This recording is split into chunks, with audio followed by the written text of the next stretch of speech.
Hola a todos. Hoy vamos a hablar sobre la hipertensión pulmonar, una condición importante que afecta a los vasos sanguíneos de estos órganos. Una presión superior a la normal en las arterias pulmonares implica que el lado derecho del corazón tiene que esforzarse más de lo habitual para bombear la sangre.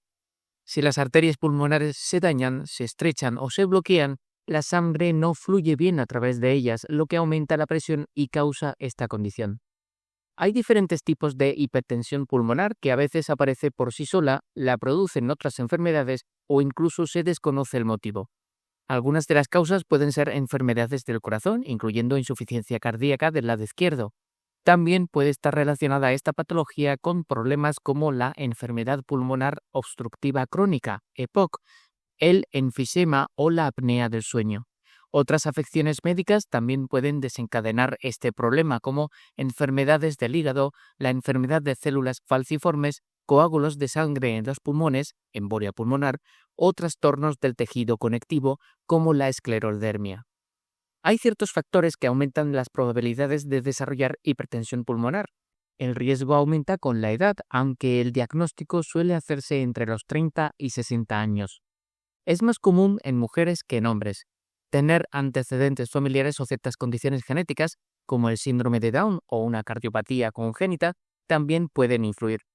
Factores de estilo de vida, como fumar o el uso de ciertas drogas ilegales, también pueden aumentar el riesgo. Incluso la exposición al asbesto o algunos medicamentos específicos utilizados para tratar el cáncer o la depresión pueden tener un papel.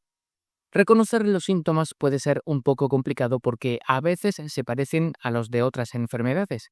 Por eso, el diagnóstico puede tardar. Algunos síntomas que podrías notar incluyen problemas para respirar, falta de aire. También podrías sentir presión o dolor en el pecho. Es posible que te sientas mareado, lo que incluso podría causarte un desmayo.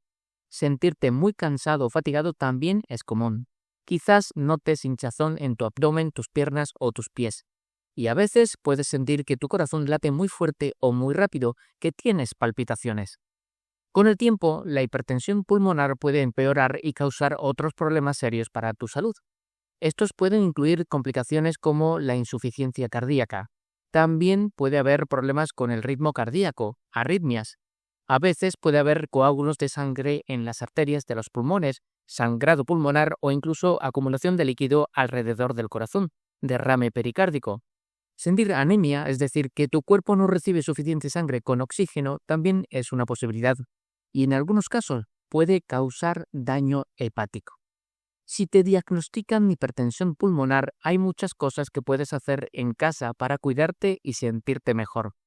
Conforme la enfermedad avanza, necesitarás hacer más ajustes en tus rutinas y quizás conseguir más ayuda con las tareas. Una parte importante es intentar mantenerte activo. Pregúntale a tu médico qué distancia puedes caminar de forma segura. Luego, intenta aumentar esa cifra poco a poco. Al caminar, intenta no hablar para conservar el aliento. Y, muy importante, detente si sientes dolor en el pecho o te mareas. Montar en una bicicleta estática también puede ser útil. Pregunta cuánto tiempo y con cuánto esfuerzo puedes usarla. Incluso mientras estás sentado, puedes fortalecer tus brazos y hombros usando pesas pequeñas o bandas elásticas. También puedes levantarte y sentarte varias veces. Estirar y mantener las piernas elevadas por unos segundos también ayuda. Igual que al caminar, deja de hacer estos ejercicios si sientes dolor de pecho o te mareas. Hay otros consejos sencillos para cuidarte. Intenta hacer 5 o 6 comidas pequeñas a lo largo del día en lugar de 3 grandes. Esto facilitará respirar porque tu estómago no estará tan lleno. Evita beber mucho líquido justo antes de comer o durante las comidas. Consulta con tu médico qué alimentos podrían darte más energía. Si fumas, este es un buen momento para dejarlo.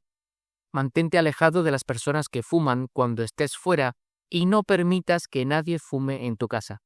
Los olores fuertes también pueden ser molestos, así que evítalos. Tu especialista puede enseñarte ejercicios de respiración que te ayuden. Y es fundamental que tomes todos los medicamentos exactamente como te los ha recetado tu médico. Interrumpir la pauta de repente puede causarte problemas serios. Si te sientes triste o muy preocupado, habla con tu médico al respecto. También avísale si te mareas más de lo normal o si notas que la hinchazón de tus piernas aumenta mucho. Protégete de las infecciones. Considera ponerte la vacuna antigripal cada año, así como otras vacunas recomendadas como la del COVID-19. Pregúntale a tu médico si también deberías recibir una vacuna contra la neumonía. Lávate las manos con frecuencia, sobre todo después de ir al baño y cuando estés cerca de personas enfermas. Intenta evitar las multitudes siempre que sea posible. Si alguien que te visita está resfriado, pídele que use una mascarilla o que te visite cuando ya se haya recuperado. En tu casa puedes organizar las cosas para facilitarte la vida. Coloca los objetos que usas a menudo en lugares donde no tengas que estirarte mucho ni agacharte para alcanzarlos. Usar un carrito para mover cosas dentro de casa puede ayudarte. También puedes usar utensilios de cocina ligeros para que las tareas sean menos agotadoras. Para ahorrar energía, intenta moverte de forma lenta y constante mientras haces las cosas. Siempre que puedas, siéntate para cocinar, comer, vestirte o bañarte. No intentes hacer demasiadas cosas en un solo día. Pide ayuda para las tareas más pesadas. Mantén el teléfono cerca de ti por si lo necesitas. Cuando te bañes, puedes envolverte en una toalla para secarte en lugar de frotarte enérgicamente. Y trata de reducir el estrés en tu vida. Quizás necesites usar oxígeno en casa. Esto puede haber empezado en el hospital. Es muy importante que no cambies la cantidad de oxígeno que estás recibiendo sin consultarlo primero con tu médico. Ten siempre un suministro de oxígeno extra en casa y, cuando salgas, llévate el número de teléfono de quien te suministra el gas. Asegúrate de saber cómo usar el oxígeno de forma segura en casa. Si usas un oxímetro y ves que el número baja a menudo por debajo del 90% cuando estás descansando, llama a tu médico. Si te mides el oxígeno mientras estás haciendo algo y no está en o por encima del 90% casi todo el tiempo, también debes llamar a tu médico. Hay señales a las que debes prestar atención y por las que deberías llamar a tu médico. Llama si notas que tu respiración se vuelve más difícil, más rápida que antes o si es superficial y no puedes tomar una respiración profunda. También llama si necesitas inclinarte hacia adelante para respirar mejor cuando estás sentado.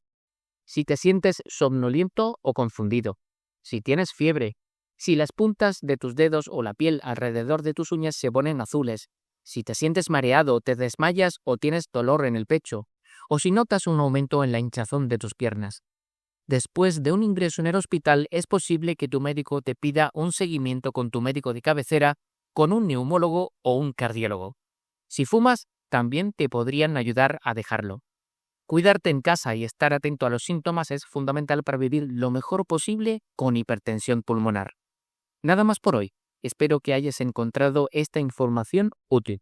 Muchas gracias.